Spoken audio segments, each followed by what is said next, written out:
अंकित अब मेरा दोस्त नहीं है, उससे मेरा झगड़ा हो गया है। मैं इसलिए तुमसे पैसे की मदद मांग रहा हूँ। इस टाइम मैं तुम्हारी हेल्प नहीं कर पाऊंगा यार। 25,000 रुपये मेरे पास तो हैं, पर ऐसा ही एक और गाड़ी लेना यार। शिवम, अरे आर्यन भाई, तुम बड़े दिनों बाद दर्शन दिए, क्या बात है? यार मेरी माँ का तबीयत बहुत ज़्यादा ख़राब है, इसीलिए। क्या हुआ है? बस इतना पता है कि बहुत ज़्यादा सीरियस है मेरी माँ। डॉक्टर साहब बोल रहे थे कि अगर मैं उनकी जान बचाना चाहता हूँ तो जल्द से जल्द मैं पैसे का इंतज़ाम करूँ। मैं इसीलिए तुम्हारे पास आया हूँ भाई। 20,000 रुपये देकर मेरी मदद करो। तुम्हारा वो जिगरी दोस्त अंकित, वो कितना दिया पैसा? अंकित की बात छोड़ो, तुम बताओ, तुम मेरी कितना पैसा देकर मदद कर रहे हो? अरे भाई, पैसा तो था मेरे पास, पर आज सुबह ही मामा कॉल किए और अर्जेंट पैसा मांग रहे थे, इसीलिए मेरे पास जितना पैसा था मैंने सारा उन्हें दे दिया। पॉकेट में 1 रुपया नहीं बचा। ये तो 15-20 हज़ार की बात थी तो मैं ऐसे ही दे देता तुम्हें। शिवम, मैं तुम्हारे आगे हाथ जोड़ता हूँ भाई, कैसे भी करके मेरी पैसे की मदद कर दो। एक काम करो, तुम जितेंद्र के पास चल जाओ। जितेंद्र घर ही पे है, मैं अभी उसके घर से आ रहा हूँ, शायद वो कुछ पैसे देकर मदद कर दे। चाचा, जितेंद्र घर है क्या? नहीं, वो घर नहीं है, जाओ।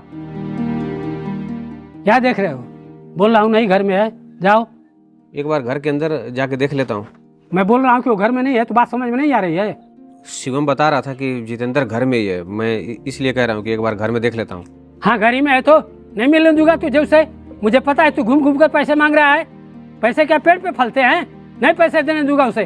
जा यहाँ से, निकल जा। वो मुझसे पैसा मांगेगा ही नहीं। और तुम मुझसे पैसा दोगे भी नहीं। अरे वो घमंडी हो गया है। वैसे भी किसी के दिल और दिमाग दोनों में घमंड घुस जाए तो ऐसे इंसान से दूर रहने में ही भलाई है। अरे भाई, पर वो तो तुम्हारा जिगरी दोस्त था ना। दोस्त था, पर अब वो दोस्त नहीं है। क्यों? क्योंकि उसे दोस्ती की थोड़ी सी भी इज्जत नहीं है। खैर, ये बताओ, वो तुम दोनों से पैसा मांगने आया था?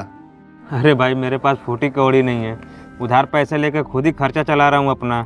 मेरा कंडीशन गरीबों जैसा हो गया है, घर के खर्च वर्च चलाने के लिए 1 रुपया नहीं है। आज सुबह ही मामा से फ़ोन करके 20-25 हज़ार रुपये मांगा हूँ कि घर के खर्च वर्च चले। चलो ठीक है, फ़ोन रखता हूँ, मुझे कहीं ज़रूरी काम से जाना है।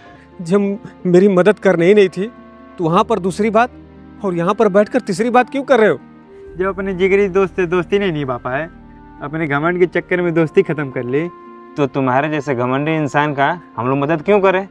अबे, जितना घटिया सोच और जितना घटिया इंसान तुम दोनों हो ना, इसी तरह का घटिया मेरा जिगरी दोस्त भी था। माँ के इलाज कराने के लिए 1 पैसा नहीं है, फूटी कौड़ी नहीं है, और घमंड इतना बड़ा।